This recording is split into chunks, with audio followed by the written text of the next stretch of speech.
नमस्कार दोस्तों, स्वागत है आपका हमारे YouTube channel GT defence academy पर। देखिए फ्रेंड, आज से हम आर्मी के लिए एक 50 दिन का क्रैश कोर्स यहाँ पे शुरू करने जा रहे हैं। इस क्रैश कोर्स में हम जीके के सभी टॉपिक्स को यहाँ पे कवर करेंगे। इन टॉपिक्स के साथ साथ जो आपके प्रीवियस ईयर क्वेश्चन है, जो आपसे आर्मी के एग्जाम्स में पूछे गए हैं, उनको भी साथ में कवर करेंगे और एग्जाम पॉइंट ऑफ व्यू से जो आपके लिए इंपॉर्टेंट क्वेश्चंस हैं उनकी भी प्रैक्टिस करते हुए चलेंगे। टॉपिक्स के साथ साथ एमसीक्यू भी कवर करेंगे, जिससे आपका रिवीजन भी अच्छे से हो और आपकी प्रैक्टिस भी अच्छे से हो जाए। इस पूरे 50 दिन के क्रैश कोर्स से आपका जो पूरा जीके है काफी मजबूत आप कर सकते हैं। आज हमारी ये इस सीरीज की पहली वीडियो है और इसमें हम एक बहुत ही इंपॉर्टेंट टॉपिक जो है आपका, जहां से हर एग्जाम में सवाल बनता है, जनगणना, इसको कवर करेंगे। पहले नंबर्स को कवर कर लेंगे, जनगणना से रिलेटेड तथ्यों को देख लेंगे और फिर एमसीक्यूज की बात करेंगे, उनकी प्रैक्टिस करेंगे। जो जो सवाल आपसे आर्मी में पूछे गए हैं वो सब आपको इस वीडियो में देखने को मिलेंगे जनसंख्या से जुड़े। तो चलिए दोस्तों, आज की क्लास को शुरू करते हैं। सबसे पहले जनगणना का जो सामान्य परिचय है, यानी कब शुरू हुई, कहां से शुरू हुई, कितने वर्ष में होती है, बेसिक आइडिया उसको जानते हैं। आधुनिक विश्व में जनगणना करने वाला पहला देश कौन था? वो स्वीडन था। यानी दुनिया में सबसे पहले जनगणना किसने करवाई? स्वीडन ने करवाई। किस वर्ष में? 1749 में। भारत में जनगणना किसने शुरू करवाई? तो भारत में जनगणना लॉर्ड मेयो ने शुरू करी थी 1872 में। हमने हिंदी और इंग्लिश दोनों में यहां पर नोट्स लिखा है, ताकि आप जिस भी लैंग्वेज में कंफर्टेबल हो आप उसे समझ सकें। और फैक्ट के साथ किस आर्मी के एग्जाम में ये क्वेश्चन बना था, किस शिफ्ट में बना था, वो भी लिखा है, ताकि आपको आइडिया हो सके कि किस टॉपिक से, किस सेक्शन से आपके कैसे क्वेश्चन बन सकता है। तो दुनिया में सबसे पहले जनगणना स्वीडन ने करवाई। भारत में जनगणना की जो शुरुआत करवाई वो मेयो ने करवाई थी 1872 में। इसका मतलब भारत में पहली बार जनगणना कब हुई थी? 1872 में। भारत में नियमित जनगणना की शुरुआत लॉर्ड रिपन ने करी थी 1881 में। पहली बार तो हो गई 1872 में, लेकिन जैसा हम आज देखते हैं कि हर 10 साल में जनगणना होती है, उसकी शुरुआत 1881 से हुई। पहली नियमित जनगणना, उसके बाद हर 10 साल में यह गणना होती रहती है। ठीक है। स्वतंत्र भारत की पहली जनगणना वो किस वर्ष में हुई थी? तो आजाद भारत की पहली जनगणना 1951 में हुई थी। ठीक है। जो जनगणना 2011 में हुई वह हमारी 15वीं जनगणना थी। जो 16वीं जनगणना थी, जिसने 2021 में होना था, कोरोना की वजह से वह हो नहीं पाई। तो अभी आपके पास 15वीं के ही आंकड़े मौजूद हैं, इसी का डेटा आपसे पूछा जाता है। हो सकता है क्रम पूछ ले, तो जो 2011 में हुई वो 15वीं जनगणना थी। ठीक है। अब जनगणना 2011 में सबसे पहले जनसंख्या की बात करते हैं। जनगणना 2011 के अनुसार हमारी जनसंख्या 2011 में कितनी रही? 121 करोड़ रही। एग्जैक्ट नंबर नहीं पूछा जाएगा कि नंबर्स में बताइए, फिर भी आप याद कर सकते हैं 121 करोड़ के लगभग भारत की आबादी थी 2011 में। इन 121 करोड़ में पुरुषों का प्रतिशत कितना है? 51.47% और महिलाओं का कितना है? 48.53%। ठीक है। नंबर पूछ लेता है कि पुरुष जनसंख्या कितनी थी, महिला कितनी थी। ठीक है। सबसे ज्यादा जनसंख्या किस राज्य की रही? तो सबसे ज्यादा जनसंख्या वाला राज्य वो हमारे यूपी था और यूपी के बाद महाराष्ट्र था। तो सबसे ज्यादा जनसंख्या यूपी में है और उसके बाद महाराष्ट्र में है। जबकि सबसे कम जनसंख्या की बात करें तो सबसे कम जनसंख्या सिक्किम में है और उसके बाद मिजोरम में है। ठीक है। यह राज्यों की बात है। अगर केंद्र शासित प्रदेश की बात करें तो 2011 के अनुसार सबसे ज्यादा जनसंख्या केंद्र शासित प्रदेशों में वो दिल्ली में रही और फिर पुदुचेरी में रही। जबकि सबसे कम जनसंख्या कहां रही? लक्षद्वीप में रही। उसके बाद दमन दीव का नंबर आता है। ठीक है। तो सबसे ज्यादा जनसंख्या यूपी, सबसे कम जनसंख्या सिक्किम, केंद्र शासित प्रदेशों में सबसे ज्यादा दिल्ली, सबसे कम लक्षद्वीप। भारत की टोटल 121, लगभग 51.5% के करीब यहां पे पुरुष और लगभग 48.5% के करीब महिलाएं। ठीक है। अगला है जनसंख्या घनत्व। जनसंख्या घनत्व क्या होता है? 1 वर्ग किलोमीटर के दायरे में कितने लोग निवास करते हैं, उसे जनसंख्या घनत्व कहते हैं। तो भारत का जनसंख्या घनत्व 2011 में कितना था? यह था 382, यानी 1 वर्ग किलोमीटर के दायरे में भारत में कितने लोग निवास करते हैं? 382। ठीक है। सबसे ज्यादा जनसंख्या घनत्व वो किस राज्य का रहा? तो राज्यों में सबसे ज्यादा रहा बिहार का 1106। बिहार में 1 वर्ग किलोमीटर के दायरे में कितने लोग निवास करते हैं? 1106। सबसे कम किसका रहा? अरुणाचल प्रदेश का, मात्र 17 लोग निवास करते हैं 1 किलोमीटर के दायरे में, 1 वर्ग किलोमीटर के दायरे में। तो भारत में जनसंख्या घनत्व 382 रहा। सबसे ज्यादा बिहार का रहा 1106 और सबसे कम अरुणाचल का रहा मात्र 17। केंद्र शासित प्रदेशों में बात करें तो सबसे ज्यादा दिल्ली का रहा 11,320। बिहार का 1100 है, लेकिन दिल्ली क्या है? केंद्र शासित प्रदेश है। अगर ऐसा सवाल होगा कि ओवरऑल में बताइए राज्यों में केंद्र में सबसे ज्यादा जनसंख्या घनत्व कहां का था, तो वो आप कहेंगे दिल्ली का था। ठीक है, 11,000 के ऊपर। लेकिन अगर कहेगा राज्यों में बताओ या केंद्र शासित प्रदेशों में बताओ, तब आपने इनको अलग रखना है। सबसे कम कहां का रहा? अंडमान निकोबार का रहा केंद्र शासित प्रदेशों में। तो केंद्र शासित प्रदेशों में सबसे ज्यादा दिल्ली, सबसे कम अंडमान निकोबार। ठीक है। अगला है हमारा जनसंख्या लिंगानुपात। लिंगानुपात को लेकर के भी सवाल आता है। लिंगानुपात का मतलब होता है कि 1000 पुरुषों पर महिलाओं की संख्या कितनी है। ठीक है। भारत का लिंगानुपात कितना था 2011 में? ये 943 था। यानी 1000 पुरुष के मुकाबले कितनी महिलाएं थी उस समय भारत में? 943। ठीक है। सबसे ज्यादा लिंगानुपात कहां पर है? तो सबसे ज्यादा लिंगानुपात रहा है केरल का, और सबसे कम कहां रहा है राज्यों में? हरियाणा का रहा है पूरे देश में। ठीक है। केरल का लिंगानुपात 1084 रहा, यानी वहां पर 1000 पुरुष हैं तो उनके सामने कितनी महिलाएं हैं? 1084। हरियाणा में सबसे कम लिंगानुपात रहा 879 के करीब। ठीक है। केंद्र शासित प्रदेश की बात करें तो केंद्र शासित प्रदेश में सबसे ज्यादा पुदुचेरी में है 1037 और सबसे कम दमनदीव में है 618। ठीक है। शिशु लिंगानुपात की बात करते हैं तो चाइल्ड सेक्स रेशियो था हमारा पूरे देश का, वो कितना रहा? शिशु लिंगानुपात हमारा 919 था। ठीक है।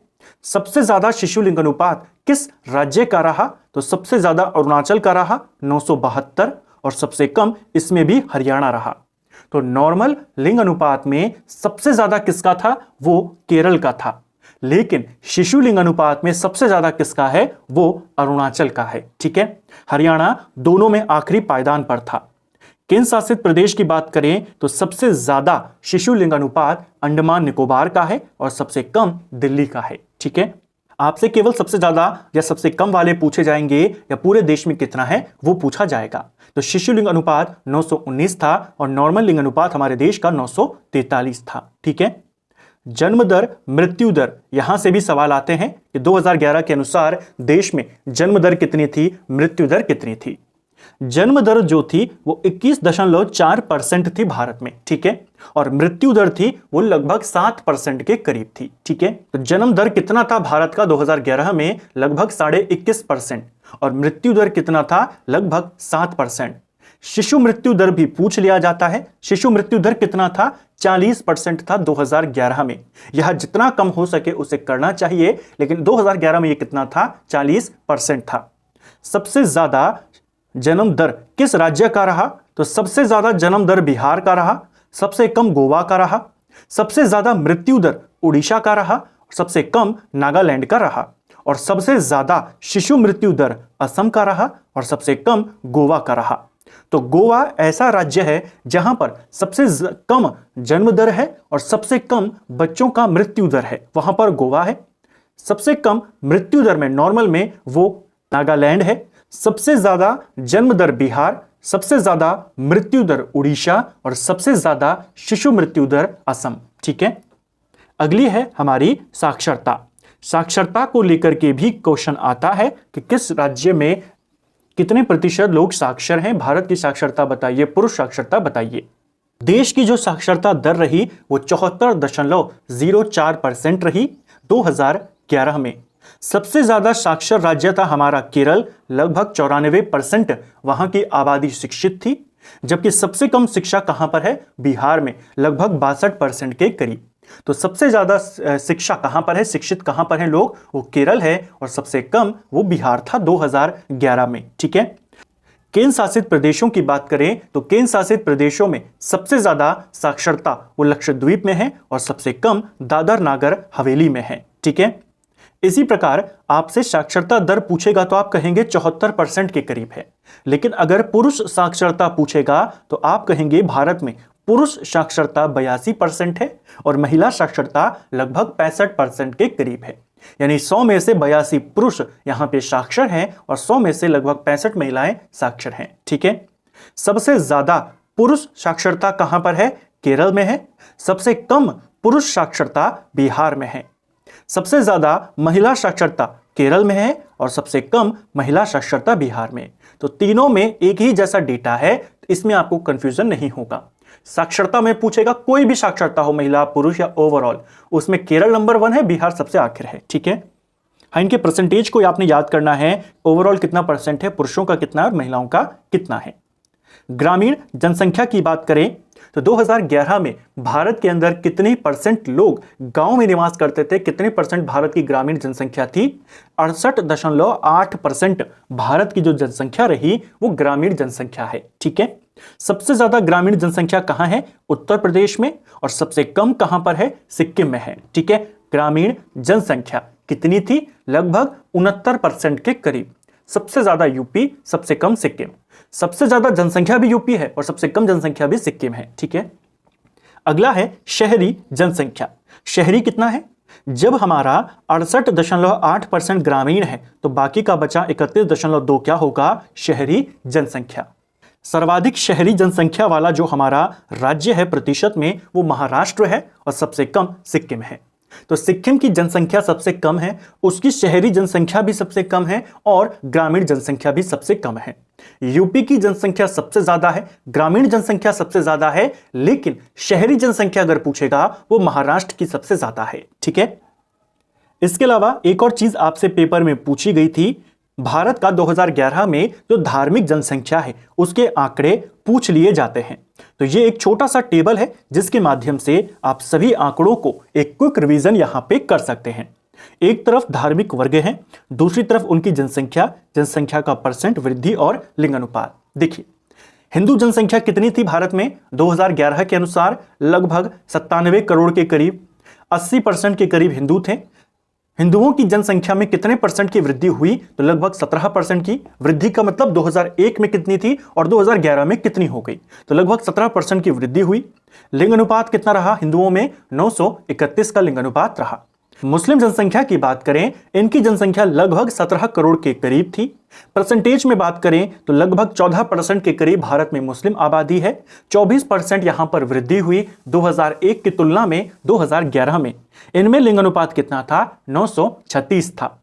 ईसाई की बात करें तो भारत में ईसाई जनसंख्या 2.78 करोड़ थी।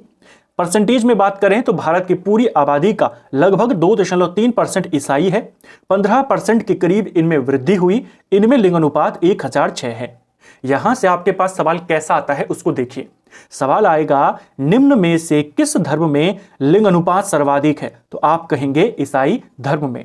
किसमें सबसे कम है? तो सबसे कम किसमें है? सिख में है। ठीक है, भारत की तीसरी सबसे बड़ी जनसंख्या कौन सी है? पहली हिंदू है, दूसरी मुसलमान है, ये तो सब जानते हैं। तीसरी कौन है?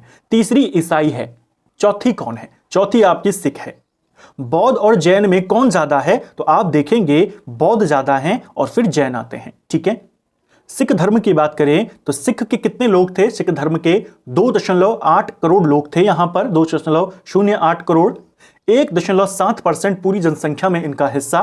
8% के करीब बढ़ोतरी हुई और इनमें लिंग अनुपात 893 है जो सबसे कम है। बौद्ध जनसंख्या 0.84 करोड़ थी यहां पर, यानी कि 84 लाख के करीब है।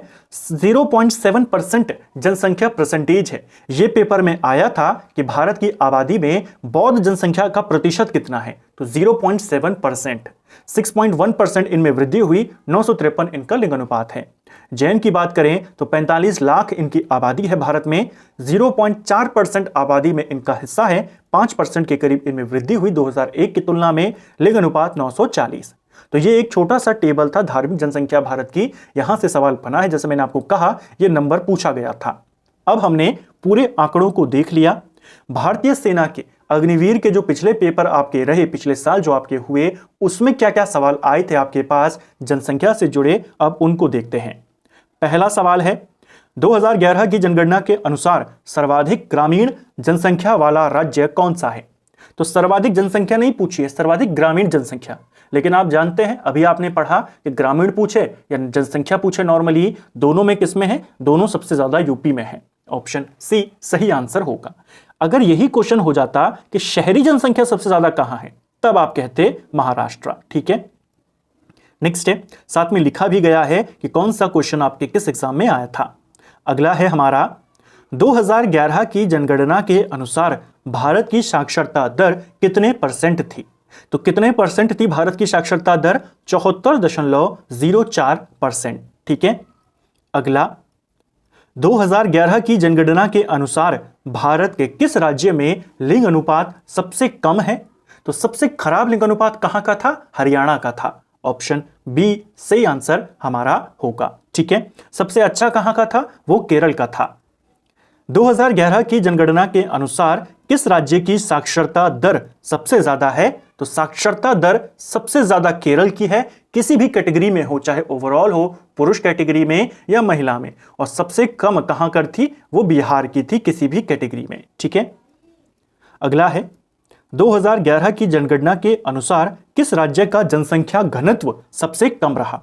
तो जनसंख्या घनत्व हमने ऊपर देखा था, सबसे ज्यादा जनसंख्या घनत्व किस राज्य का था? वो बिहार का था। और सबसे कम किसका था? अरुणाचल प्रदेश का। सिक्किम की जनसंख्या सबसे कम है, लेकिन जनसंख्या घनत्व जो है वो अरुणाचल का सबसे कम है। ठीक है, नेक्स्ट है हमारा 2011 की जनगणना के अनुसार भारत का दूसरा सबसे अधिक जनसंख्या वाला राज्य कौन है? पहले पे तो यूपी है, आपको दूसरा भी पता होना चाहिए। दूसरे पे आता है महाराष्ट्र। ऑप्शन बी हमारा सही उत्तर होगा। ठीक है, अगला 2011 की जनगणना के अनुसार किस राज्य का बाल लिंग अनुपात सबसे ज्यादा है? तो बाल लिंग अनुपात यानी कि शिशु लिंग अनुपात ये किस राज्य में सबसे ज्यादा था? अरुणाचल प्रदेश में। नॉर्मल लिंग अनुपात सबसे ज्यादा कहां था? केरल। लेकिन बाल लिंग अनुपात ये पेपर में बना था आपके पास 25 अप्रैल को, जो आपकी फर्स्ट शिफ्ट में हुई थी एग्जाम में, उसमें ये सवाल आया था। तो बाल लिंग अनुपात सबसे ज्यादा कहां का है? अरुणाचल प्रदेश का है। ठीक है, अगला 2011 की जनगणना के अनुसार भारत के किस केंद्र शासित प्रदेश में लिंग अनुपात सबसे कम है? तो सबसे कम लिंग अनुपात किस केंद्र शासित प्रदेश में रहा? सबसे कम तो हरियाणा में है, लेकिन वो राज्य है। सवाल है केंद्र शासित प्रदेश। सही आंसर है दमन और दीव। ऑप्शन सी सही उत्तर होगा। ठीक है, इसलिए हमने ऊपर पूरा राज्यों को भी देखा, उनके साथ केंद्र शासित प्रदेश को भी देखा, क्योंकि ऐसे सवाल आपसे पेपर में बन चुके हैं। अगला है 2011 की जनगणना के अनुसार दूसरा सर्वाधिक महिला साक्षरता वाला राज्य कौन सा है?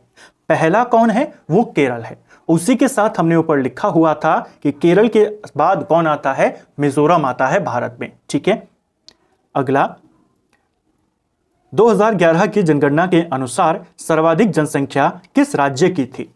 सिंपल सा क्वेश्चन, और आप देख सकते हैं कितनी बार ये पेपर में आया।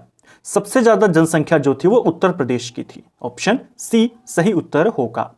2011 के अनुसार सबसे कम जनसंख्या वाला राज्य, सबसे ज्यादा यूपी, सबसे कम सिक्किम। ऑप्शन बी सही उत्तर है। अगला है 2011 की जनगणना के अनुसार सबसे ज्यादा लिंग अनुपात किस केंद्र शासित प्रदेश का रहा? तो सबसे ज्यादा जो लिंग अनुपात वाला केंद्र शासित प्रदेश था वो हमारा पौंडुचेरी था। ऑप्शन सी सही आंसर होगा। राज्यों में कौन था? केरल, लेकिन केंद्र शासित प्रदेशों में पौंडुचेरी। अगला 2011 के अनुसार सबसे ज्यादा लिंग अनुपात किस राज्य में है? अब केंद्र शासित प्रदेश का उल्लेख नहीं है, तो आप सीधा किस पर टिक कर सकते हैं? केरल पर कर सकते हैं। अगला 2011 की जनगणना के अनुसार केरल की साक्षरता दर कितने परसेंट थी? तो हमने ऊपर देखा था लगभग 94% के करीब केरल की साक्षरता दर है। 74 तो भारत की थी, केरल की कितनी थी? 94%। अगला 2011 के अनुसार जनसंख्या घनत्व किस राज्य का सर्वाधिक है? राज्य की बात कर रहा है, तो राज्य में सर्वाधिक किसका है? बिहार का। केंद्र शासित प्रदेश पूछा होता तो दिल्ली को आप टिक कर देते। ठीक है, अगला 2011 के अनुसार किस केंद्र शासित प्रदेश की जनसंख्या घनत्व सर्वाधिक था? तो 2011 के अनुसार किस केंद्र शासित प्रदेश का जनसंख्या घनत्व पूछा है। ऊपर हमने राज्य देखा तो उसमें कौन था, बिहार। यहां पर केंद्र शासित प्रदेश का जनसंख्या घनत्व पूछा है, दिल्ली आंसर हो जाएगा, 11,000 से ज्यादा था। ठीक है, अगला है 2011 की जनगणना के अनुसार बौद्ध धर्म की जनसंख्या कितने प्रतिशत थी। यह सवाल आपसे बना था जिसका जिक्र मैंने ऊपर भी किया। 2011 के अनुसार बौद्ध धर्म की जनसंख्या कितनी थी, 0.7%। उसी टेबल को हमने ऊपर पूरा विस्तार से समझा था। यही सवाल आपसे पेपर में भी पूछा गया था, पिछले साल पूछा गया था। ठीक है, तो इसको भी आपने ध्यान रखना है। तो फ्रेंड्स, ये था हमारा आज का वीडियो जिसमें हमने हमारी जो 50 दिन का क्रैश कोर्स वाली सीरीज है जिसकी शुरुआत हमने करी है, उसका पहला टॉपिक देखा जिसके अंतर्गत हमने जनसंख्या से जुड़े सभी तथ्यों को कवर किया, एमसीक्यू के साथ उनकी प्रैक्टिस करी। किसी भी सवाल में या किसी भी टॉपिक में अगर आपका कोई भी डाउट है तो नीचे कमेंट सेक्शन में आप पूछ सकते हैं, आपका डाउट बिल्कुल क्लियर कर दिया जाएगा। उम्मीद करता हूं आपको आज का वीडियो पसंद आया होगा। अगर आपको यह वीडियो पसंद आई है तो वीडियो को लाइक करें, चैनल पर नए हैं तो चैनल को सब्सक्राइब करें, अपने दोस्तों के साथ शेयर करें। वीडियो आपको कैसा लगा कमेंट बॉक्स में हमें जरूर बताएं। Thank you friends.